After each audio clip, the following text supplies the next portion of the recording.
को अयोध्या के खजुराहट में धर्मांतरण की साजिश का खुलासा हुआ। हॉल में हिंदुओं को ईसाई बनाने की साजिश चल रही थी। दैनिक भास्कर की टीम ग्राउंड पर पहुंची।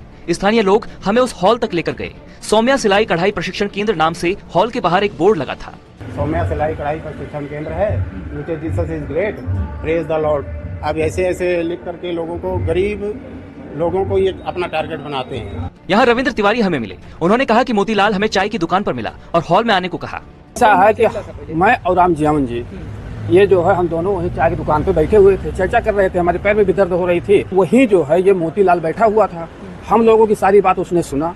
बात सुनने के बाद उसने कहा चलो हमारे साथ, और ये जो है बस थोड़ा सा हाजिरी लगा दीजिए वहाँ, और उसके बाद ठीक हो जाओगे। यहाँ आए तो यहाँ जो है प्रार्थना सभा चल रही थी कि इसमें जो है सम्मिलित हो जाइए।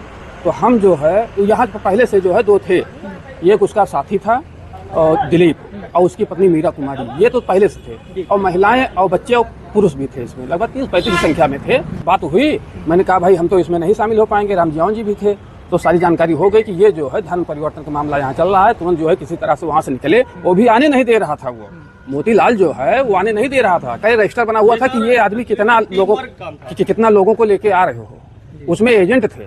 ये तो सब बाद में जाके पता चला। विजेंद्र सिंह ने बताया कि लोगों को गरीबी दूर करवाने का लालच देकर यहाँ बुलाया जाता था। के लिए मैं कह रहा हूँ, जिन्होंने बुराई करना छोड़ दी है, चुगली करना छोड़ दिया, परमेश्वर का आत्मा कह रहा है ये साल आपके लिए तैयारी का साल होगा। कुछ चीजें आपको दिखाएगा।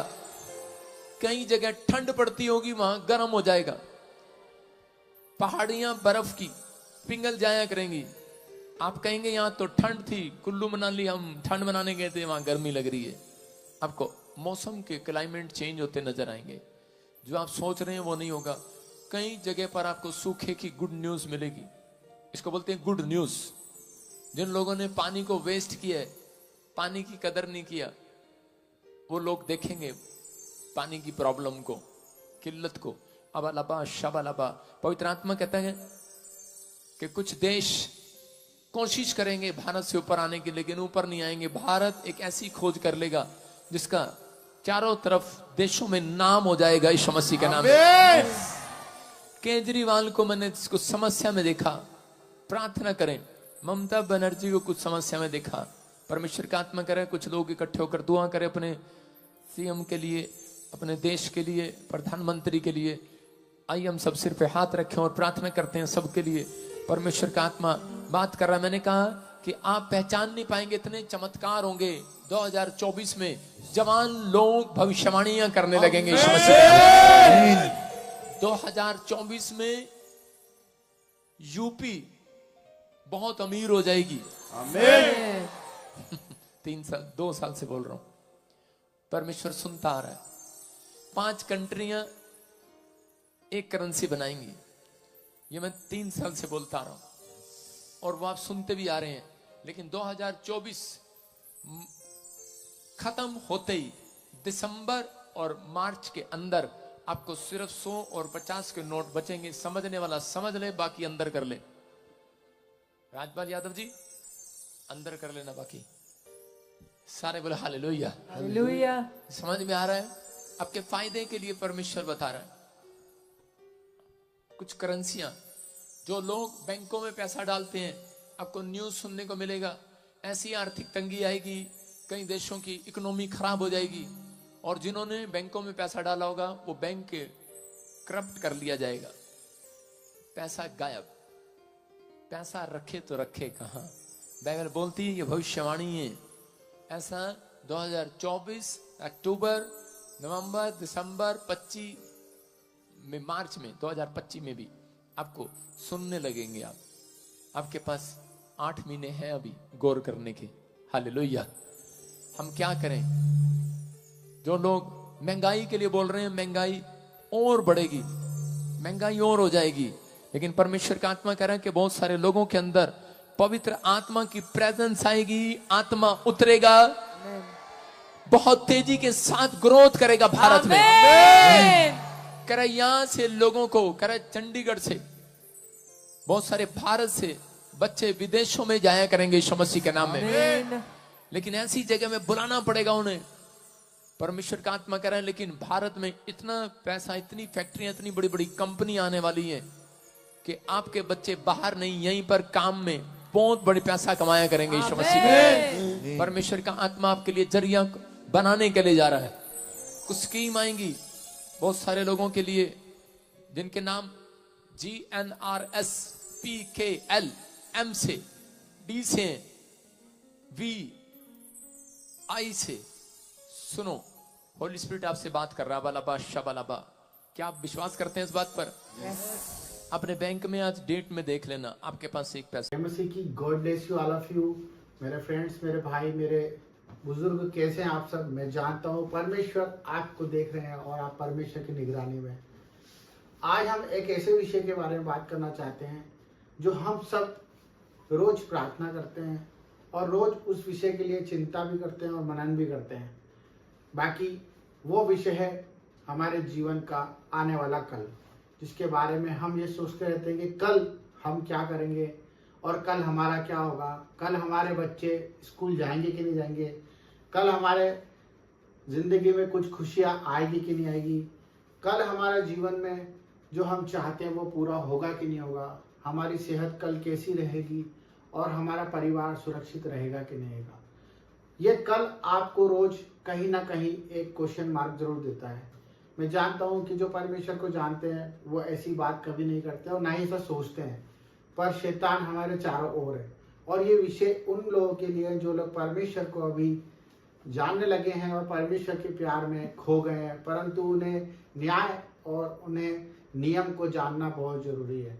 क्योंकि कल परमेश्वर ने हमारे लिए क्या रखा है, अगर हम इसको जान गए तो शायद हम कल की चिंता करना बंद कर देंगे। जिस तरह परमेश्वर का वचन कहता है कि कल की चिंता ना कर, कल की चिंता आप खुद के लिए कर लेगा, आज के लिए आज का दुख बहुत काफी है।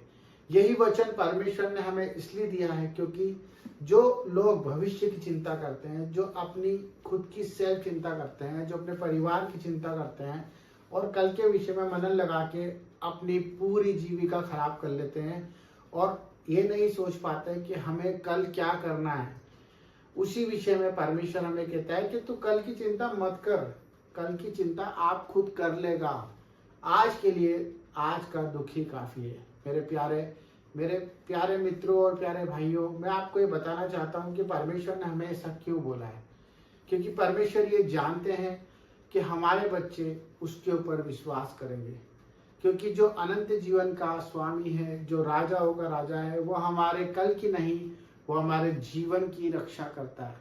हमारे पूर्वजों से उसने हमें गोद ले लिया है, उसने हमें मोल देकर चुकाया है और हमें स्वीकार करा है जिस भी हालत में थे हम।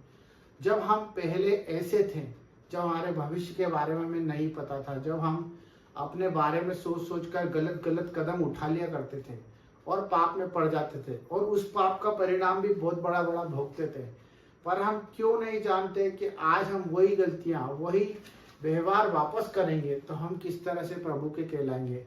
जिस तरह से परमेश्वर ने हम पर दया रखी, अगर हम उस दया को जानना चाहें तो हम कैसे अपने आप को जान सकते हैं, कैसे जान सकते हैं और कैसे जान सकते हैं।